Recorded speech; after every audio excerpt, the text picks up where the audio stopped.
शंभू और नंद किशोर दोनों नौजवान लड़के थे। उनके पिता पिछले कई दिनों से वह बीमार चल रहे थे, लेकिन पिता के इलाज के लिए वह रकम नहीं जुटा पा रहे थे। उनके पास एक काले रंग का घोड़ा था।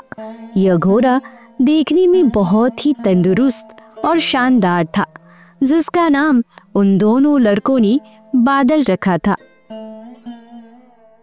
अपने बीमार पिता का इलाज करवाने के लिए उन्होंने यह फैसला कर लिया कि वह अपने घोड़े बादल को बेच देंगी।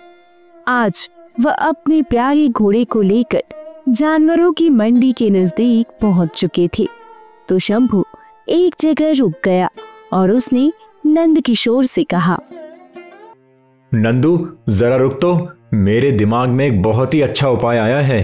देख, हम हमेशा की तरह गरीब तो नहीं रहेंगे। एक दिन हमारे पास भी बहुत सारा धन होगा। हम जिस किसी को भी अपने बादल को बेचेंगे, कुछ दिनों के बाद उसी रकम को वापस देकर अपने घोड़े को वापस खरीद लेंगे। वाह, बात तो तुम्हारी बहुत ही अच्छी है, लेकिन मेरे भाई ये तो सोचो, अगर हम किसी दिन अमीर बन भी गए कि अपने घोड़े बादल को वापस खरीद सकें, तो हम उसे कहाँ तलाश करेंगे? हो सकता है कि उसके नए मालिक से हम फिर कभी ना मिल सकें। उसकी तुम चिंता मत करो। हम जिसे भी अपना घोड़ा बेचेंगे, मैं उस आदमी का पीछा करके उसका घर देख लूंगा और फिर कुछ महीनों के बाद हम उससे अपना घोड़ा वापस ले लेंगे। और फिर एक जगह खड़े होकर वह किसी ग्राहक का इंतजार करने लगा, जबकि शंभू वहीं पर एक जगह छिपकर यह सब देख रहा था। तभी उसके भाई नंदू के पास एक नौजवान आया। वह घोड़े को थपथपाते हुए नंदू से घोड़े के बारे में बातचीत करने लगा। फिर उसने सोने के सिक्कों की एक थैली निकाली और नंदू को थमा दी। वह घोड़ा लेकर वहां से चला गया। सोने के सिक्कों से भरी हुई थैली लेकर नंदू सीधा अपने घर की तरफ चल दिया। शंभू, जो कि यह सब कुछ देख रहा था, उसने सोचा, ये क्या, भैया तो रकम की थैली लेकर उसमें इतना खो गए कि अपने घोड़े को उन्होंने एक बार मुड़कर भी नहीं देखा, जबकि वो घोड़े की लगाम को पकड़कर पैदल पैदल ही एक तरफ को जा रहा है। ऐसा लगता है जैसे उसे कहीं नजदीक ही जाना है, इसीलिए वो घोड़े पर सवार होने की बजाय पैदल ही चल दिया। शंभू उसके पीछे पीछे चलने लगा। वह दो कुछ ही दूर गए होंगे कि नजदीक की एक सराय आ गई। नौजवान ने उस घोड़े को सराय के एक नौकर के हवाले कर दिया और फिर सराय के अंदर चला गया। शंभू एक जगह पर खड़ा हुआ सोचने लगा, अच्छा, तो ये नौजवान शायद किसी दूसरे नगर का रहने वाला है और वो अपने नगर वापस जाने वाला है और सराय में जरूर अपना सामान लेने के लिए आया होगा। कुछ ही देर के बाद वो नौजवान सराय में से निकला। नौजवान ने नौकर के हाथ में एक सोने का सिक्का रखा और घोड़े पर सवार होकर घोड़े को दौड़ाता हुआ एक तरफ रवाना हो गया। शंभू दौड़कर सराय के नौकर के पास पहुंचा। शंभू ने उससे पूछा, भाई, ये नौजवान कौन है और कहाँ का रहने वाला है? नौकर ने शंभू की ओर गौर से देखा और बोला, क्यों बे छोकरे, मैं तुझे क्या बताऊंगा कि वो हमारे पड़ोसी राज्य के एक व्यापारी का बेटा है और वो व्यापारी शहर सोना चांदी में रहता है। उस नौजवान का नाम सूर्य प्रताप है और वो अपने घर वापस गया है। नहीं बताना तो मत बताओ, मैं भी मर नहीं जाऊंगा, लेकिन हाँ, मैंने सुना है कि शहर सोना चांदी की अंजीरें बहुत ही स्वादिष्ट होती हैं। क्या तुमने वहां की अंजीर खाई है? मैंने तो नहीं खाई, लेकिन मेरे दादा ने खाई थी। क्या तुम्हारा उस शहर में कोई चक्कर लगेगा? हाँ, मैं वहां पर जाऊंगा। वहां पर मुझे एक बहुत ही जरूरी काम है। तो ठीक है, तुम ये सोने का सिक्का रख लो और मेरे लिए वहां से अंजीरें लेते आना। मेरा नाम संतोष है।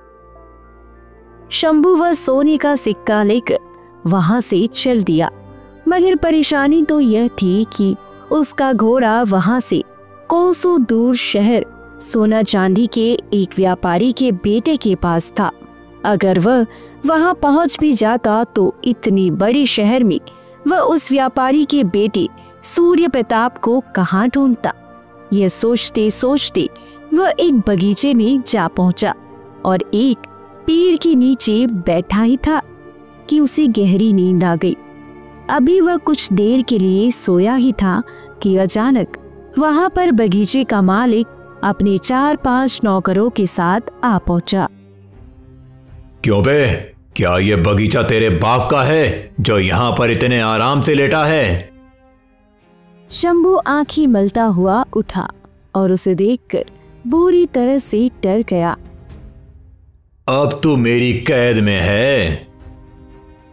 फिर वह सभी शंभू को पकड़कर एक घर के अंदर ले गए।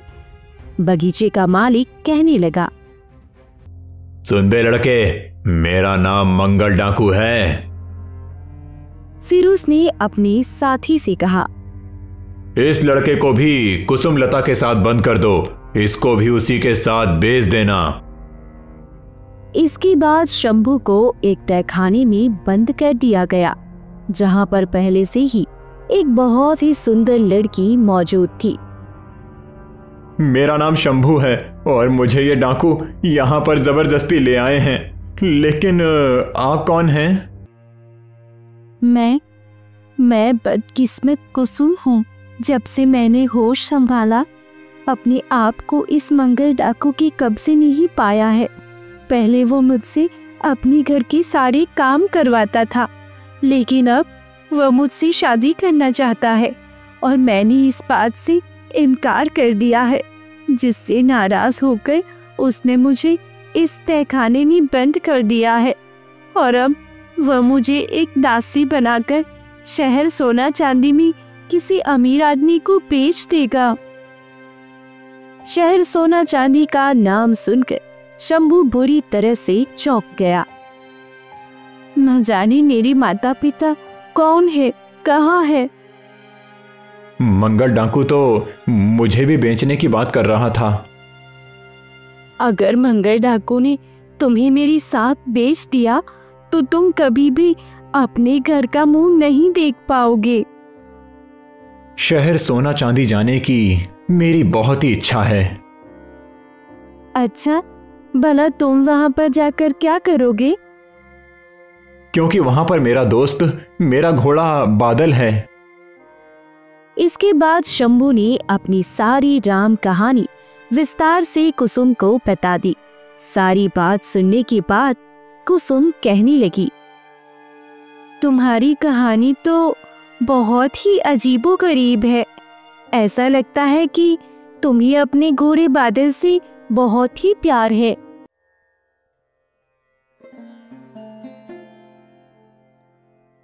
अगले दिन सुबह जब वे दोनों उठे तो मंगल डाकू तहखाने में आया और कुसुम से कहने लगा, कुसुम, मैं तुम्हें कितनी बार कह चुका हूं कि तुम मुझसे शादी कर लो, लेकिन तुम इस बात के लिए राजी क्यों नहीं होती?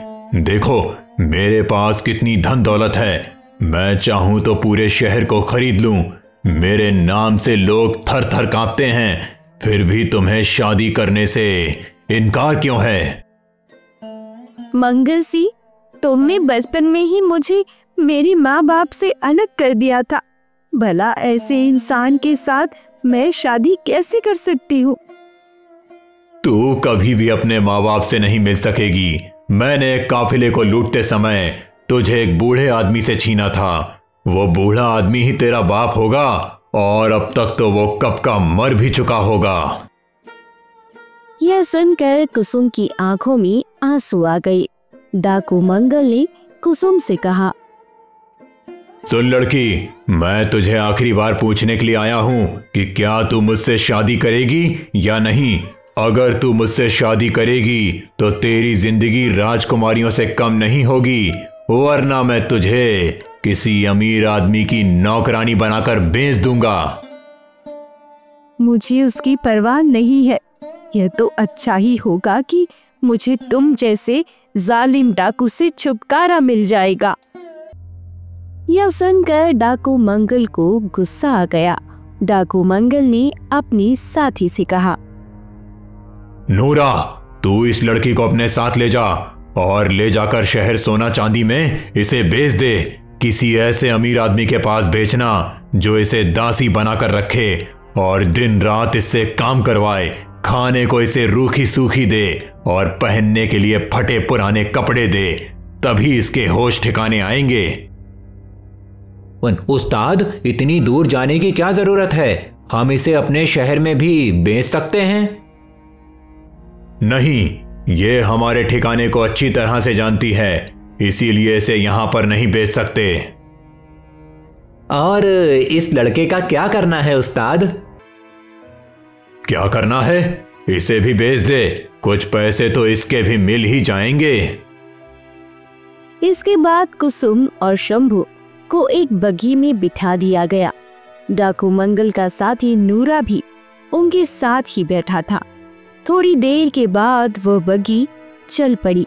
शाम ढलते ढलते वे लोग शहर सोना चांदी में दाखिल हो चुके थे। कुसुमलता बहुत ही सुंदर थी, इसलिए नूरा को यह पता था कि कोई भी आदमी इस लड़की के लिए 40-50 हजार सोने के सिक्के तो जरूर ही देगा। वहीं पर एक अमीर आदमी नूरा के पास आया। उसने नूरा से पूछा, इस लड़की की क्या कीमत है? ऐसी नौकरानी आपको कहीं नहीं मिलेगी साहब। ये लड़की खाना पकाने से लेकर खाना परोसने तक सभी काम जानती है। आप ही बताइए कि ऐसी लड़की की क्या कीमत होनी चाहिए?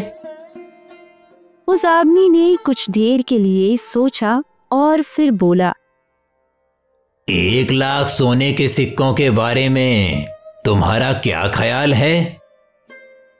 1 लाख सिक्कों के बारे में सुनकर नूरा की होश उड़ गई। वह तुरंत बोला, मंजूर है। इस लड़के को भी आप मेरी तरफ से तोहफे के रूप में ले जाइए। ये भी आपके घर छोटे मोटे काम कर लिया करेगा। वो आदमी शंभू को भी अपने साथ ले जाने के लिए तैयार हो गया। कुसुम खुश थी कि उसका मुंह बोला भाई शंभू भी अब उसके साथ ही रहेगा। नूरा अभी तक वहीं पर खड़ा हुआ उनको जाते हुए देख रहा था कि अचानक एक दुबला पतला बूढ़ा आदमी उसके पास आया और कहने लगा, मैंने तुम्हें पहचान लिया। आज से 15-20 साल पहले तुम लोगों ने काफिले को लूटा था और तुम्हारे सरदार ने मेरी गोद से एक बच्ची को छीन लिया था। यह सुनकर नूरा कुछ घबरा गया। तुम्हें शायद कोई गलतफहमी हुई होगी। मेरा भला डाकुओं से क्या वास्ता? डरो नहीं, यहाँ पर बहुत से सिपाही घूम रहे हैं, उनके हाथों तुम्हें पकड़वाऊंगा नहीं। मुझे तो सिर्फ इतना जानना है कि अभी अभी तुमने जिस लड़की को उस अमीर आदमी को बेचा है, क्या ये वही लड़की थी? नूरा ने हाँ में सिर हिला दिया और इसके बाद आमिर आदमी ने उससे कोई बात नहीं की और अपनी रास्ते चल दिया। वे दोनों हवेली में दाखिल हो गए। उन्हें एक कमरे में बिठा दिया गया। कुसुम ने उस आदमी से कहा, हुजूर, आपने मुझे खरीदने के लिए 1 लाख सोने के सिक्के दिए हैं। मैं यही कोशिश करूंगी कि आपको किसी तरह की कोई तकलीफ ना हो। मैं आपके घर का सारा काम पूरा मन लगाकर करूंगी। बेटी, तुम मुझे गलत समझ रही हो। मैंने तुम्हें इसीलिए नहीं खरीदा कि मैं तुम्हें अपनी दासी बनाकर रखूं। वैसे तो मैं गुलामों की मंडी में दासी खरीदने के लिए ही गया था, क्योंकि कल ही मेरी हवेली की 2 दासियां नदी में डूबकर मर गई थीं। लेकिन जब मैं वहां पहुंचा तो मैंने तुम्हें देखा और सोचा कि तुम मेरे बेटे के लिए बिल्कुल ठीक रहोगी। मैं तुम्हारी शादी अपने बेटे सूर्य प्रताप से करना चाहता हूं। शंभू ने जब सूर्य प्रताप का नाम सुना तो वह चौंक गया। वह तुरंत बोला, क्या छोटे मालिक का नाम सूर्य प्रताप है? क्या उनके पास एक काले रंग का घोड़ा भी है? क्यों, क्या तुम मेरे बेटे को पहले से जानते हो? वो काले रंग का घोड़ा तो अभी 2-4 दिन पहले ही लेकर आया है। उन्हें मैं जानता तो नहीं, लेकिन उनके घोड़े को मैं जरूर जानता हूँ। उसका नाम बादल है और वो पहले हमारा ही घोड़ा था और बाद में आपके बेटे ने उसे खरीद लिया। इसके बाद कुसुम ने शंभू की सारी कहानी उस अमीर आदमी को सुना दी। सारी सच्चाई जानने के बाद वह अमीर आदमी कहने लगा, भाई शंभू, तुम्हारी कहानी तो बहुत ही दिलचस्प है। अभी तो मेरा बेटा बाहर गया हुआ है। जब वो आ जाएगा तो मैं तुम्हें बादल से मिलवा दूंगा और उसे तुम्हारे हवाले भी कर दूंगा। उसके बाद तुम वापस अपने शहर को चले जाना। तुम्हारे घर वाले भी परेशान हो रहे होंगे। कुसुम उस रईस के इतने अच्छे बर्ताव से बहुत ही खुश थी और फिर उस आदमी ने कहा, बेटी, अब तुम दोनों जाकर आराम करो। मैं तुम्हारे खाने का इंतजाम करवाता हूँ। अब आपने मुझे बेटी कहा ही है तो अब मैं आपके घर के सारे काम कर दूंगी। मेरा नाम श्याम है। किसी जमाने का बहुत ही अमीर व्यापारी रहा करता था, लेकिन अब मैंने अपना सारा कारोबार अपने बेटे सूर्य प्रताप को सौंप दिया है। कुछ देर के बाद श्याम का बेटा सूर्य प्रताप भी वहां पर आ गया। श्याम ने अपनी बेटी का परिचय शंभू और कुसुम से करवाया। सूर्य प्रताप कुसुम की खूबसूरती को देखकर ठगा सा रह गया। कुसुम को भी सूर्य प्रताप बहुत ही पसंद आया। जब सूर्य प्रताप के पिता ने बताया कि उसकी शादी कुसुम से होगी तो उसकी खुशी का कोई ठिकाना नहीं रहा। रात को खाना खाने के बाद जब श्याम अपने कमरे में सोने के लिए चला गया, लेकिन सूर्य प्रताप और कुसुम आपस में बातें करने लगी। अब कुसुम ने सूर्य प्रताप को अपनी सारी कहानी बताई। सारी बात जानकर सूर्य प्रताप ने दुखी होते हुए कहा, काश मैं तुम्हारे पिता को ढूंढ सकता। मेरे ख्याल से मेरे पिता वही थे जिनकी गोद से मुझे डाकू मंगल ने छीना था। बाद सूर्य प्रताप को शंभू की कहानी भी पता चली। उसने शंभू से कहा, क्योंकि मेरा घोड़ा बीमार हो गया था और मर चुका था, इसीलिए मैंने वो नया घोड़ा खरीदा था। लेकिन तुम चिंता मत करो, तुम्हारा बादल तुम्हें मिल जाएगा और मैं खुद तुम्हें तुम्हारे घर छोड़कर आऊंगा और उन डाकुओं को भी मैं गिरफ्तार करवाऊंगा। बातों ही बातों में काफी रात हो चुकी थी। उधर मंगल डाकू के साथी नूरा के साथ जिस बूढ़े की मुलाकात हुई थी वह एक सेठ के यहाँ पर नौकर था। वह अपने मालिक दिलावर के पास पहुंचा। मालिक, आपकी तबीयत तो ठीक है, आप कुछ परेशान दिखाई दे रहे हैं। बाबा, पिता को गुजरे हुए काफी समय बीत चुका है। मैं सोच रहा था कि उनकी संपत्ति आखिर कब तक चलेगी। क्यों ना मैं भी कोई काम धंधा शुरू कर दूं। अरे काम करें आपके दुश्मन। मैं तो एक ऐसी खबर लाया हूं कि सारी दुनिया की दौलत आपके कदम चूमेगी। क्यों, क्या कहीं से कोई खजाना मिल गया है? ऐसी कोई बात नहीं है, लेकिन फिर भी मैं आपको यकीन दिला सकता हूं, आपको इतनी दौलत मिलेगी कि सारी जिंदगी आपको कोई कमी नहीं होगी। अब आप मेरी बात को ध्यान से सुनिए। याद है, आज से 20 साल पहले जब मैं राजा के यहाँ पर माली का काम करता था, मेरी शादी हो चुकी थी और मेरा 1-2 साल का बेटा भी था जो मेरी शादी के 15 साल बाद पैदा हुआ था। मैं बहुत ही गरीब आदमी था और हर हालात में मैं अमीर बनना चाहता था। इसीलिए मैं हमेशा अमीर बनने के तरीके ढूंढता रहता। एक दिन की बात है, मैंने राजा की छोटी सी बेटी को महल के बगीचे में खेलता हुआ देखा। शायद वो दासियों से नजरें बचाकर वहां पर गई थी। राजकुमारी को देखकर मेरे मन में एक तरकीब आई। मैंने सोचा कि अगर बड़े होकर मेरे बेटे की शादी राजकुमारी से हो जाए तो हमारी किस्मत बदल जाएगी और फिर दोनों की शादी के लिए मुझे कम से कम 18 साल का इंतजार करना पड़ेगा। लेकिन इतनी दौलत हासिल करने के लिए मुझे ये इंतजार भी मंजूर था। मेरा इरादा ये था कि मैं राजकुमारी का अपहरण करके उसे कहीं पर छुपाकर उसका पालन पोषण करूंगा। जब वो बड़ी हो जाएगी तो उसकी शादी अपने लड़के से कर दूंगा।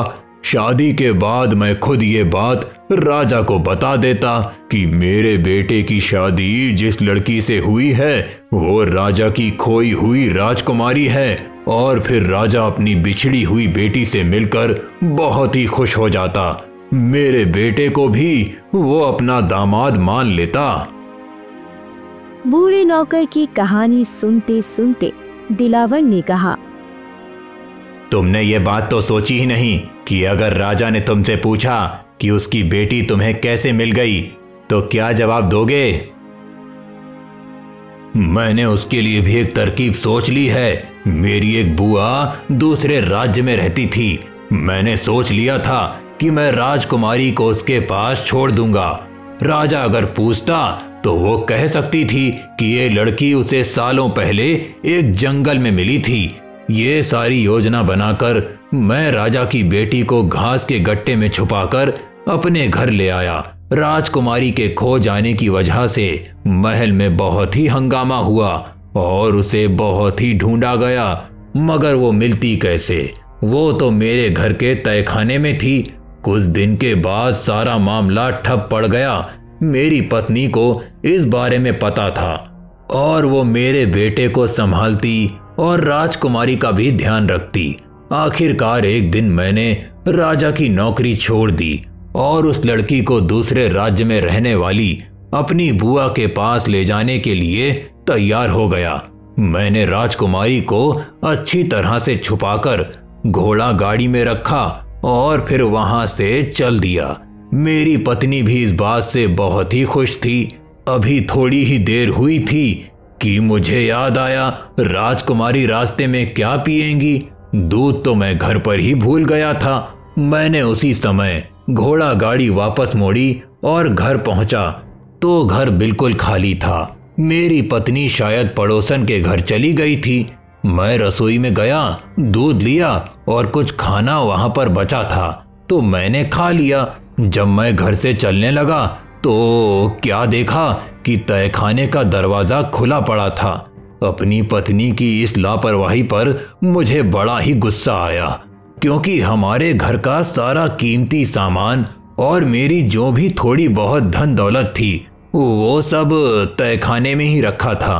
पत्नी को बुरा भला कहते हुए मैंने तहखाने का दरवाजा बंद किया, उसमें ताला लगाया और चाबी घर में रख दी और फिर घोड़ा गाड़ी पर बैठकर मैं दोबारा सफर पर रवाना हो गया। मुझे घर से निकले हुए अभी 1 ही घंटा गुजरा था कि मैं व्यापारियों के एक काफिले से जा मिला। ये काफिला भी पड़ोस के उसी राज्य में जा रहा था जहां मुझे जाना था और फिर मेरी यात्रा इन काफिले वालों के साथ तय होने लगी। दोपहर का खाना खाने के लिए काफिला एक जगह पर रुका तो मैं भी वहीं पर ठहर गया कि तभी काफिले पर डाकुओं ने हमला कर दिया। डाकुओं ने व्यापारियों का सारा माल छीन लिया और कई लोगों को मार डाला, कईयों को जख्मी कर दिया। जब वो डाकू मेरी तरफ बढ़े तो मैं राजकुमारी को गोद में लेकर वहां से भागा, लेकिन मुझे पकड़ लिया गया। डाकुओं के सरदार ने नन्ही राजकुमारी को मेरी गोद से छीन लिया और कहने लगा, ये तो बड़ी ही सुंदर बच्ची है। बड़ी हो जाएगी तो हमारा काम किया करेगी। और फिर डाकू राजकुमारी को लेकर वहां से चले गए। मेरे सारे इरादे धरे के धरे रह गए। मुंह लटकाकर मैं अपनी बुआ के घर पहुंचा। उसने मुझसे खूब जानने की कोशिश की, लेकिन मैंने उसे कुछ नहीं बताया था। 2 दिन उसके घर रहने के बाद मैं वापस अपने घर को चल दिया। घर पहुंचा तो ये देखकर मैं हैरान था कि घर का सारा सामान वैसे का वैसा ही था जैसा मैं सफर में रवाना होने से पहले छोड़ कर गया था। मैंने सोचा, हे भगवान, ये सब क्या चक्कर है? मेरी पत्नी और मेरा बेटा कहां पर चले गए? मैं बहुत ही घबरा गया। अचानक मुझे याद आया कि कहीं मैंने उन्हें तहखाने में तो बंद नहीं कर दिया। यह सोचकर मैंने जल्दी से तहखाने का दरवाजा खोला। तहखाने के अंदर झांका तो मेरे होश उड़ गए। मेरी पत्नी और मेरा बच्चा दोनों वहां पर मरे पड़े थे। भूख और प्यास की वजह से उन्होंने दम तोड़ दिया था। मेरी आंखों के सामने जैसे अंधेरा छा गया। खैर, मैं रो पीट कर चुप हो गया। राजमहल से तो नौकरी मैंने पहले ही छोड़ दी थी और फिर मैं आपके पिता के यहाँ पर नौकरी करने लगा। दिलावर ने बेसब्री से पूछा। राजकुमारी अभी डाकुओं के पास ही हैं? मैं बस आपको यही बताने जा रहा हूं। आज मैंने उन डाकुओं के सरदार के एक साथी को बहुत ही सुंदर दासी को सेठ श्याम को बेचते हुए देखा। मैंने उससे ये बात उगलवा भी ली थी कि ये लड़की वही है। अब मैं ये सोच रहा हूं कि आपकी शादी अगर राजकुमारी से हो जाए तो आपकी जिंदगी बन जाएगी। राजा के कोई दूसरी औलाद तो है ही नहीं और वो बूढ़ा भी हो गया है, इसीलिए आपको ही वो अपना उत्तराधिकारी बना देगा। यह सुनकर दिलावर की आंखें चमकने लगी और वह बोला, मालिक, जब तक मैं मौजूद हूं आप निश्चिंत रहिए। मैं कल ही राजकुमारी को आपके सामने लाकर खड़ा कर दूंगा।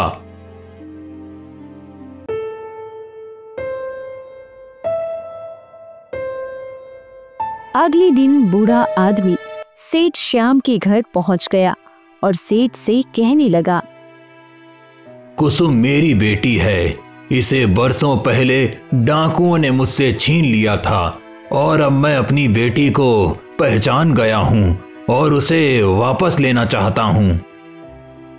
कुसुम ने जब यह बात सुनी तो वह भी बूढ़े रोशन लाल की बातों पर विश्वास करने लगी, क्योंकि डाकू मंगल से भी उसने हमेशा यही सुना था कि उसने कुसुम लता को एक बूढ़े के हाथों से छीना था। उसने भी मान लिया कि यह बूढ़ा आदमी उसका पिता है और वो कहने लगी, यह मेरे पिता ही है। श्याम को पहले तो रोशन की बातों पर विश्वास नहीं था, लेकिन जब कुसुम लता ने भी हामी भर दी तो वह भी उसके बातों से सहमत हो गया। दूसरी तरफ शंभू को बूढ़ा आदमी पर कुछ शक हो रहा था, लेकिन उसने अपने शक को छुपाते हुए कहा, बाबा, बेशक कुसुम आपकी बेटी है, लेकिन आप इसे कल लेकर जाइएगा, क्योंकि आज की शाम हम कुसुम के साथ ही बिताना चाहते हैं। ठीक है, मैं कल शाम के समय अपनी बेटी को लेने के लिए आऊंगा। फिर वहां से चला गया, जबकि शंभू छिपते छिपाते बूढ़े आदमी का पीछा करने लगा। जब अपने मालिक के घर में दाखिल हुआ तो उसने अपने मालिक को सारी बात बताई। मैं सारा मामला तय करके आया हूँ।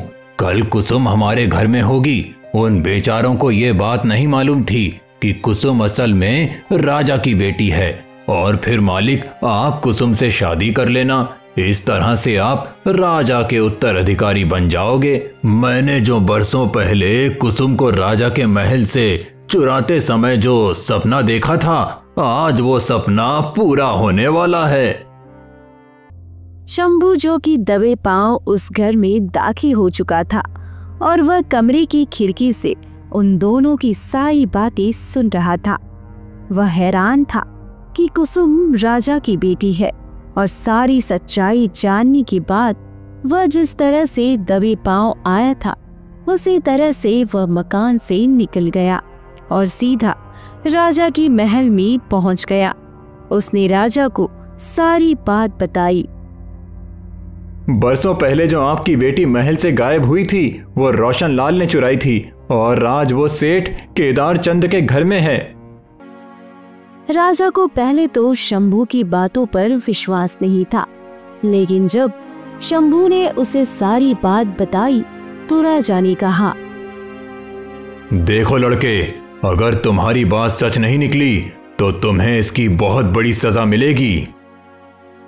महाराज, कल शाम के समय दिलावर और उसका नौकर रोशन सेठ श्याम के घर में आने वाले हैं। आप उसी समय वहां पर पहुंच जाइएगा तो दूध का दूध और पानी का पानी हो जाएगा।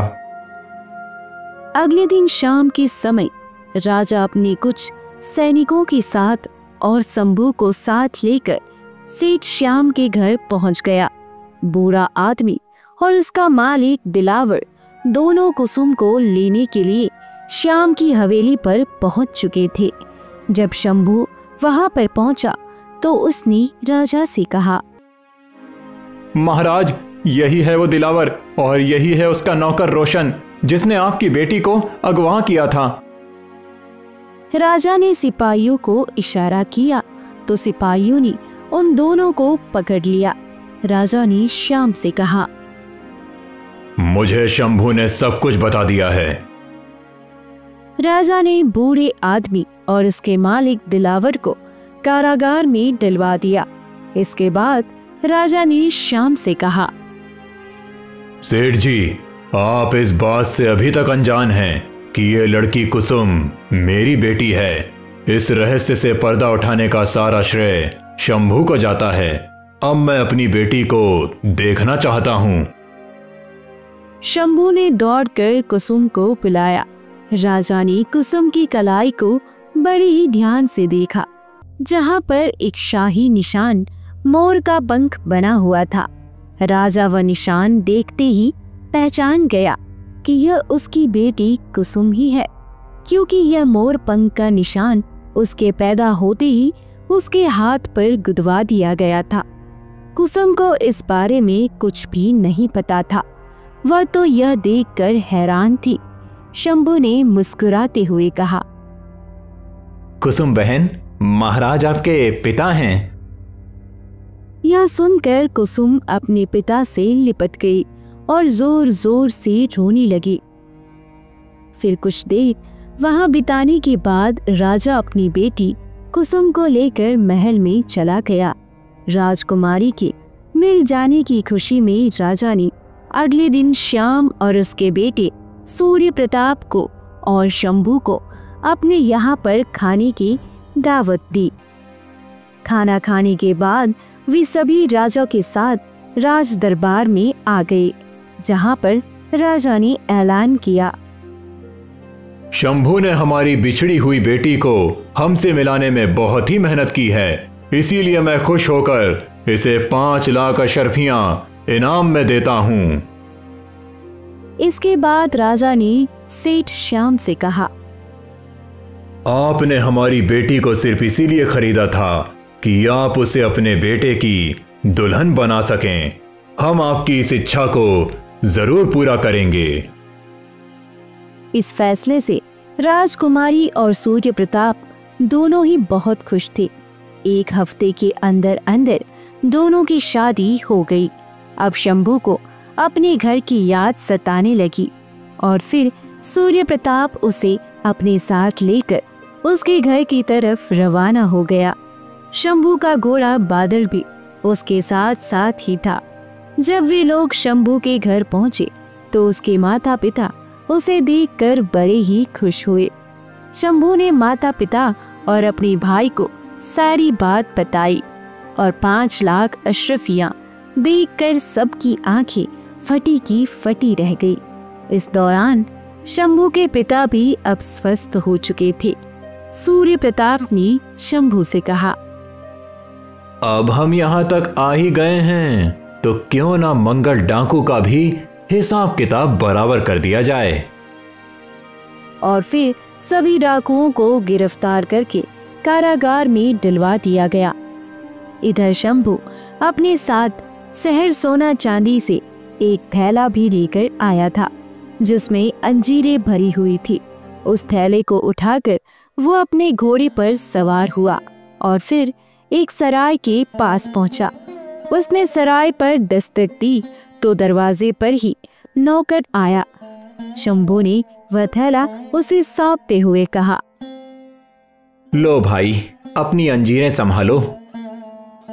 अरे भाई, तुम तो बहुत ही ईमानदार हो। मुझे तो लगा था कि तुम मेरे सोने का सिक्का लेकर चंपत हो चुके होगे। इसके बाद शंभू वहां पर ज्यादा देर नहीं रुका। वो वापस अपने घर लौट आया। अब शंभू और इसका परिवार अपने घोड़े बादल के साथ खुशी खुशी रहने लगे।